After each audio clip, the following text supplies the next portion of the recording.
Praise lord అండి. ఈరోజు ఉదయకాల సమయంలో మనం బైబిల్లో ఉన్న వాక్యాన్ని ఒకసారి మనం పరిశీలించుకుందాము. మార్కు సువార్త 11వ అధ్యాయము 2వ వచనం మధ్య భాగము. కట్టబడి ఉన్న ఒక గాడిద పిల్ల కనపడను, దాని మీద ఏ మనుష్యుడైనను ఎవడనూ కూర్చుండలేదు. దానిని విప్పి తోలుకొనరండి. ఎవరైనను మీరెందుకు ఇలాగూ చేయుచున్నారని మిమ్మల్ని అడిగిన ఎడల అది ప్రభువునకు కావలసి ఉన్నదని చెప్పుడి. ఆమేన్. Praise the lord. ఈరోజు ఆ కట్టబడినటువంటి గాడిద పిల్ల ఎవరో కాదు, నువ్వు నేనే. కాబట్టి పాపము చేత, ఇబ్బందుల చేత, సమస్యల చేత మనం కట్టబడి ఉన్నామా? ఇదిగో దేవుని పిలుపు తన ప్రవక్తల ద్వారా, తన దైవజనుల ద్వారా, తన సువార్త ద్వారా మనకు అందింపచేస్తున్నారు.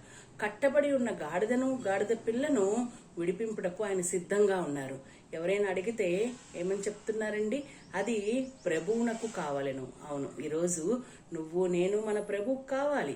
ఆయన సువార్తను ప్రకటించుటకు, ఆయన యొక్క నీతి మార్గంలో నడుచుకున్నటకు, ఆయన యొక్క రాజ్య విస్తరణలో మనం పాలిభాగస్తులగుటకు నన్ను పిలువబడుతున్నారు. కాబట్టి దైవజనమ, మనము ఆయన యొక్క మాటకి లోబడి ముందుకెళ్దాం. Praise the lord. ఆమేన్.